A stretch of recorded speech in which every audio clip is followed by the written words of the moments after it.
नमस्कार, मेरा नाम नम्रता शुक्ला है।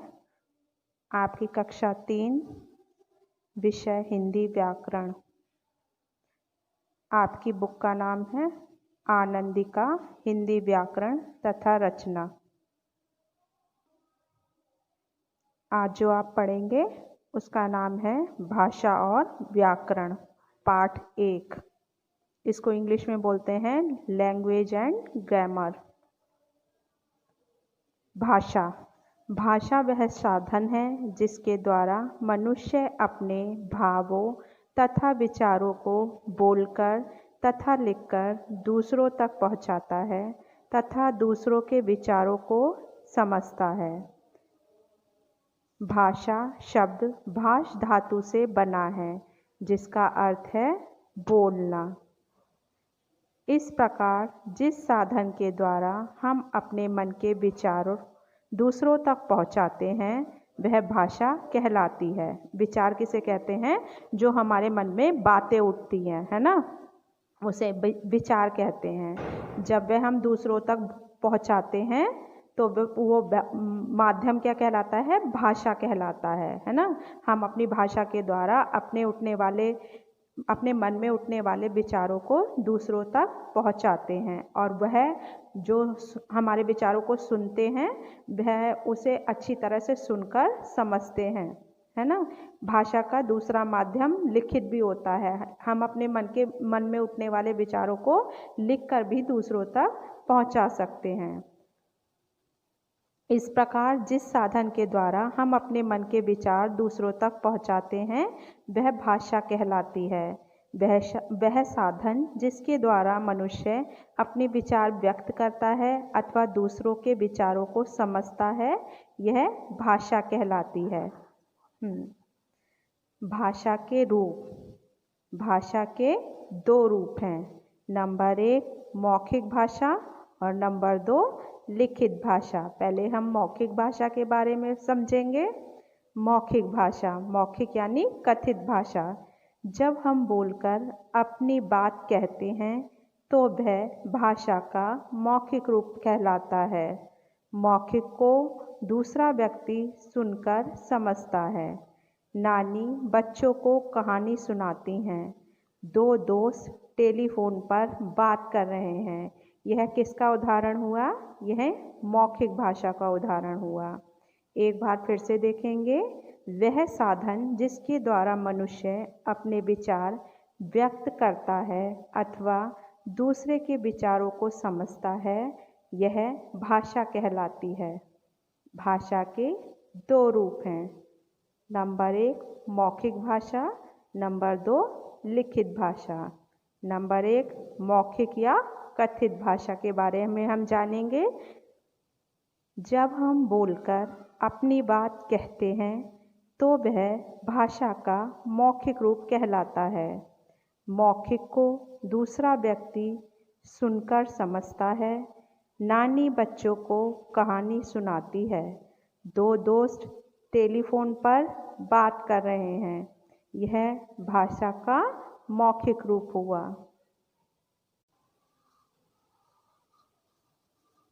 आगे हम पढ़ेंगे नंबर 2 लिखित भाषा। इसे इंग्लिश में बोलते हैं रिटन लैंग्वेज।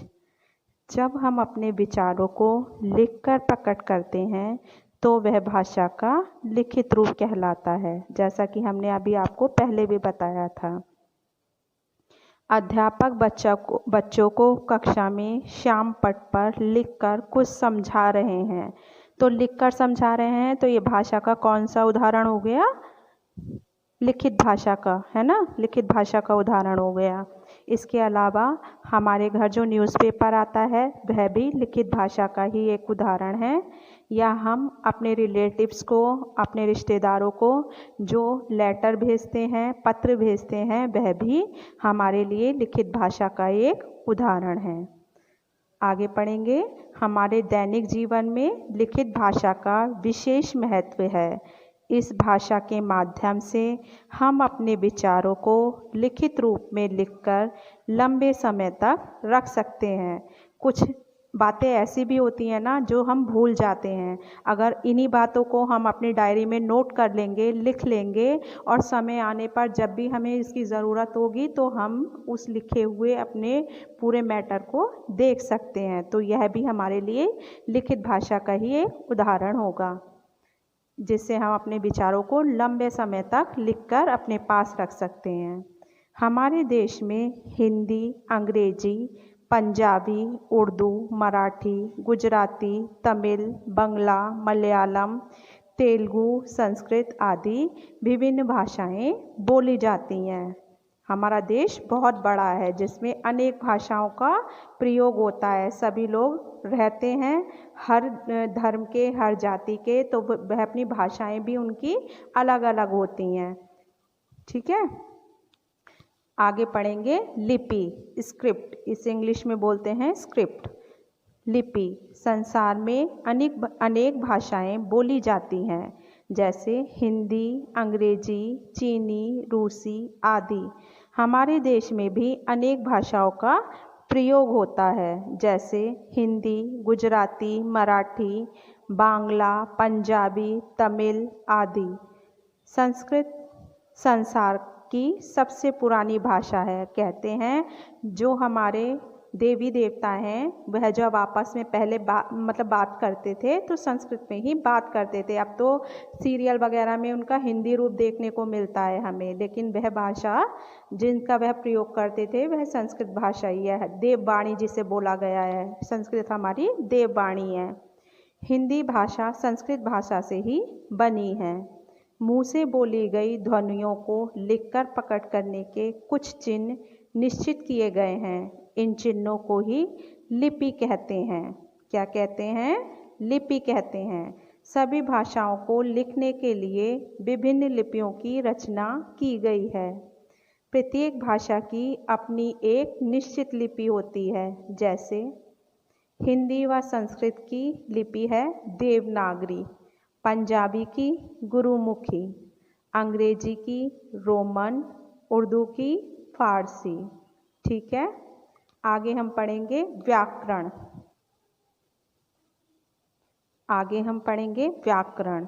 व्याकरण को स्थिर रूप प्रदान करने के लिए कुछ नियमों की आवश्यकता पड़ती है। भाषा को स्थिर रूप प्रदान करने के लिए कुछ नियमों की आवश्यकता पड़ती है, जिससे भाषा को शुद्ध रूप में प्रयोग किया जाता है।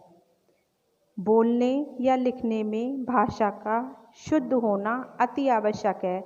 जब हमारी भाषा शुद्ध होगी तभी दूसरा उसे अच्छे से समझ सकेगा। प्रत्येक भाषा का अपना व्याकरण होता है। व्याकरण भाषा के लिए नियम बनाता है। व्याकरण क्या काम करता है? व्याकरण भाषा के लिए नियम बनाता है। नियमों का ज्ञान होने पर ही हम भाषा को शुद्ध रूप में बोलना व लिखना सीखते हैं। अगर हमारी भाषा अशुद्ध होगी तो दूसरे को उसे समझने में परेशानी होगी। जैसे हम बोलेंगे भारत एक विशाल देश हैगी। हैगी शब्द जो है वह वाक्य को मतलब सुटेबल नहीं हो रहा है, अच्छा इससे वाक्य नहीं बन रहा है। तो व्याकरण हमारी इसी अशुद्धि को दूर करता है। हम इसे ऐसे बोलेंगे भारत एक विशाल देश है। यह मतलब व्याकरण द्वारा हमारे जो हमने वाक्य बनाया उसे व्याकरण हमें शुद्ध करता है, भाषा को शुद्ध रूप से सिखाता है। ठीक है, आगे व्याकरण वह साधन है जो हमें किसी भाषा के शुद्ध रूप को लिखने तथा बोलने के नियमों का ज्ञान कराता है। ठीक है, क्या है व्याकरण? व्याकरण वह साधन है जो हमें किसी भाषा के शुद्ध रूप को लिखने या बोलने के नियमों का ज्ञान कराता है। साधारण भाषा में हम कहेंगे व्याकरण हमारी भाषा को शुद्धता प्रदान करता है, यानी कैसे भाषा को शुद्ध रूप में बोला जाए और लिखा जाए यह हमें बताता है। व्याकरण के अंग। व्याकरण के 3 अंग होते हैं। नंबर 1 वर्ण विचार, नंबर 2 शब्द विचार, नंबर 3 वाक्य विचार। नंबर 1 वर्ण विचार के बारे में जानेंगे। इसके अंतर्गत वर्णों के ध्वनि चिन्ह, उनके भेद तथा उच्चारण आदि का अध्ययन किया जाता है। ठीक है, वर्ण किसे बोलते हैं? जैसे एक एक शब्द है ना, उनकी ध्वनि, उनके चिन्ह, उनके भेद तथा उच्चारण आदि का अध्ययन करते हैं। शब्द विचार, इसके अंतर्गत हम शब्दों की रचना, उनके भेद तथा प्रयोग का अध्ययन करते हैं। शब्द किन से बनते हैं? 2 वर्णों को जोड़कर शब्दों की रचना होती है। ठीक है, तो व्याकरण शब्द विचार, इसके अंतर्गत हम शब्दों की रचना, उनके भेद तथा प्रयोग का अध्ययन करते हैं। नंबर 3 है वाक्य विचार। इसके अंतर्गत वाक्य के अंग तथा उनके भेद आदि का अध्ययन किया जाता है। शब्दों को जोड़कर जो हम एक वाक्य तैयार करते हैं, लंबा वाक्य, जैसे राम घर जाता है, यह पूरा वाक्य हो गया है ना। तो इसके अंतर्गत वाक्य के अंग तथा उनके भेद आदि का अध्ययन किया जाता है। किसके द्वारा? वाक्य विचार के द्वारा। ठीक है, तो हमने पढ़ा व्याकरण वह साधन है जो हमें किसी भाषा के शुद्ध रूप को लिखने तथा बोलने के नियमों का ज्ञान कराता है। व्याकरण के 3 अंग होते हैं। नंबर 1 वर्ण विचार, नंबर 2 शब्द विचार, नंबर 3 वाक्य विचार। अब हम पढ़ेंगे अब तक हमने क्या सीखा इस चैप्टर से या इस पाठ से। तो पढ़ेंगे भाषा वह साधन है जिसके द्वारा हम अपने भाव या विचार लिखकर अथवा बोलकर दूसरों के सामने प्रकट करते हैं। दूसरा, भाषा के 2 रूप होते हैं। नंबर 1 मौखिक भाषा तथा लिखित भाषा। अगला, ध्वनि चिन्ह को लिखने की विधि लिपि कहलाती है। इससे आगे, व्याकरण हमें किसी भाषा के शुद्ध रूप को लिखने तथा बोलने का ज्ञान कराता है। व्याकरण के 3 अंग हैं। नंबर 1 वर्ण विचार, नंबर 2 शब्द विचार और नंबर 3 वाक्य विचार। हमें आशा है जो हमने आज ये आपको पाठ पढ़ाया है अच्छे से आपकी समझ में आ गया है। इसके अलावा मैं एक बार फिर से रिपीट कर देती हूँ पूरा चैप्टर, आप ध्यान से देखना, सुनना। तो इस चैप्टर में हमने क्या पढ़ा? वह साधन जिसके द्वारा मनुष्य अपने विचार व्यक्त करता है अथवा दूसरे के विचारों को समझता है, यह भाषा कहलाती है। भाषा के 2 रूप होते हैं, लिखित भाषा और मौखिक भाषा। मौखिक भाषा क्या होती है? जो हम बोलकर अपनी बात कहते हैं, है ना, ये भाषा का कथित या मौखिक रूप होता है। दूसरा रूप होता है लिखित भाषा। इस भाषा के द्वारा हम अपने विचारों को लिखकर प्रकट करते हैं, यह भाषा का लिखित रूप होता है। लिखित जैसे समाचार पत्र या लेटर, पत्र भी इस भाषा के उदाहरण हैं। आगे हम पढ़ेंगे मुंह से बोली गई ध्वनि को लिखकर प्रकट करने के कुछ चिन्ह निश्चित किए गए हैं। इन चिन्हों को ही हम लिपि कहते हैं। ठीक है, जैसे हिंदी व संस्कृत भाषा की लिपि देवनागरी, पंजाबी की गुरुमुखी, अंग्रेजी की रोमन और उर्दू की फारसी होती है। आगे पढ़ेंगे व्याकरण। व्याकरण वह साधन है जो हमें किसी भाषा के शुद्ध रूप को लिखने तथा बोलने के नियमों का ज्ञान कराता है। व्याकरण के 3 अंग होते हैं। नंबर 1 वर्ण विचार, नंबर 2 शब्द विचार और नंबर 3 वाक्य विचार। ठीक है, धन्यवाद।